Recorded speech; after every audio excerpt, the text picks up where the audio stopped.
Okay, so this question here, configuring a Wi-Fi session so that you can use your iPhone to control live. I've spent quite a bit of time messing around with this with both the iPhone and the iPad, and I've come up with various different solutions, but today I just found another link that's shown me how to connect the iPhone that I have to the Mac using the data cable and transmit OSC and MIDI over that. And I believe it's also possible with a third generation iPad. It may even be possible with a second gen iPad, providing that it's 3G enabled. Mine unfortunately is only Wi-Fi, so I can't test it on that, but I have had it working on the iPhone, so I thought I'd just quickly run through how I got that set up. Now what you need to do is, or the setup that I have involves using Touch OSC, which you can get from hexler.net, and also an application called Live Control. Now Live Control is comes in a package, and inside the package you have a two things that you need. First, you have the application here. You need to drag that into your applications, but you also need to run the installer. In the process of running the installer, you'll be asked to locate the version of Live that you're using, and that basically installs the script inside Live that will then show up within the control surface drop down menu. So if I just open Suite up here to show you what I mean, I'll also need to activate Live Control here. Okay, and I'll need to go into Preferences in Live here. So that will give you this in the drop down menu for the control surfaces. You will then have Live Control, and that's what the installer package does. It puts that in place for you. Now what you need to do, and just to prove that this works on just the cable, turn the Wi-Fi off here, and I've got the iPhone connected via the USB cable here directly to the Mac. Now it'd be good if I could show you what's on screen on the iPhone, but I can't, so I'll just talk you through it. Go into Settings, and you need to go into the General Settings, and you need to go to your mobile data page and turn your personal hotspot on. Okay, it'll now be discoverable, and if you go into your network preferences on your Mac now, you should be able to see your iPhone USB connected. Okay, once that's done, it should you should then be connected. If I go to the Live Control application now, and actually one more thing, sorry, you do need to also have Touch OSC installed on your iPhone, obviously. And if I go now to open Touch OSC, which is why it's not showing up here, you'll see that my phone has now appeared here in the Live Control setup box. You can select from Live Control 1 or Live Control 2 as ports, doesn't really matter which one. Then once you go, immediately you can see in Live here the red box has appeared, which indicates there's some kind of control surface has been identified. And just check that these settings here are the same as the ones that you have in the Live Control. And then in Touch OSC, you'll need to make sure that your connections are set up correctly. Follow the instructions on the Hexler website if you can't get that done. It is fairly straightforward, and that will then enable you to select a control interface preset on Touch OSC and open it, which I'm doing on Live now. One thing I've found is that you occasionally have to reselect your device in the Live Control window to refresh.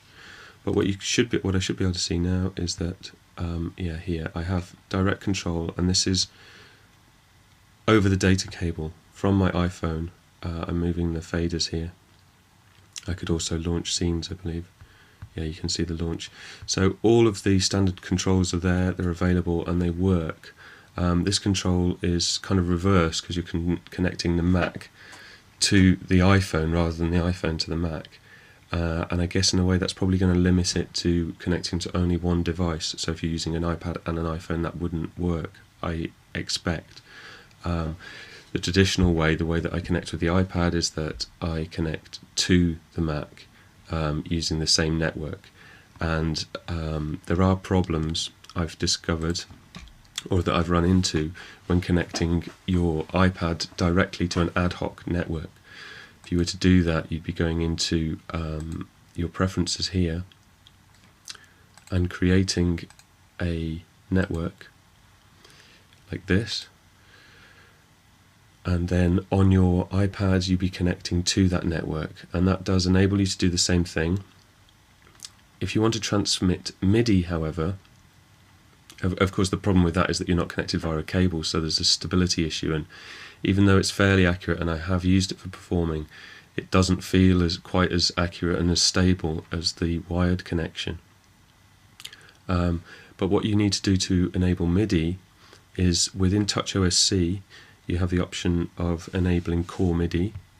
Now you need to do that, but on your Mac you also need to go to your audio MIDI setup, go to the MIDI window. Just let this finish loading, it's probably going to get confused now.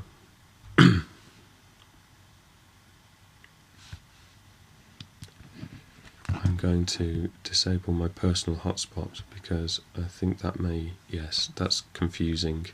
So now I'm going to connect my iPad and use the MIDI, and I want to transmit MIDI as well. So I go into the MIDI window in Audio MIDI settings, click on Network here, and my phone should appear here.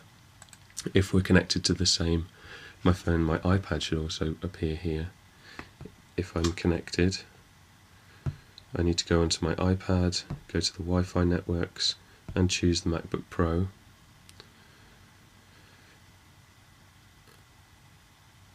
Okay, and then it appears here, and I can connect to that device here. I can also still connect to the...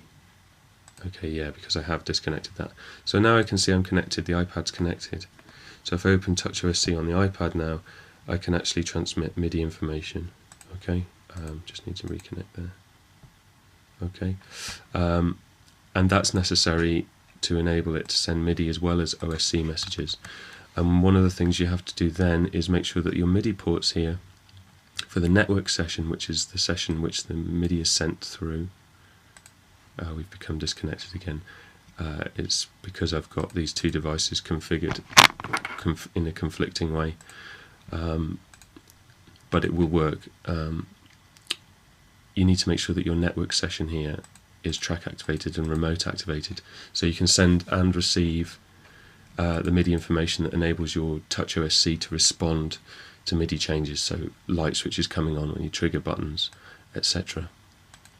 Yeah, so just to quickly sum that up, connecting directly the iPhone to the Mac with a cable is possible without jailbreaking it.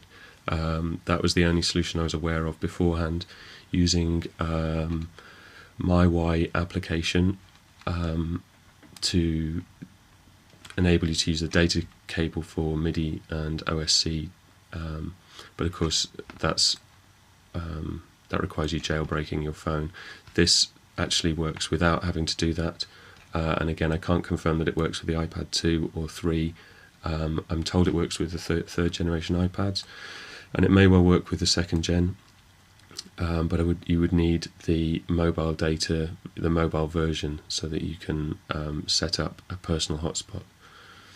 Yeah, it's quite complicated stuff. I've done quite a lot of things with it. If you've got any other questions, don't hesitate to ask.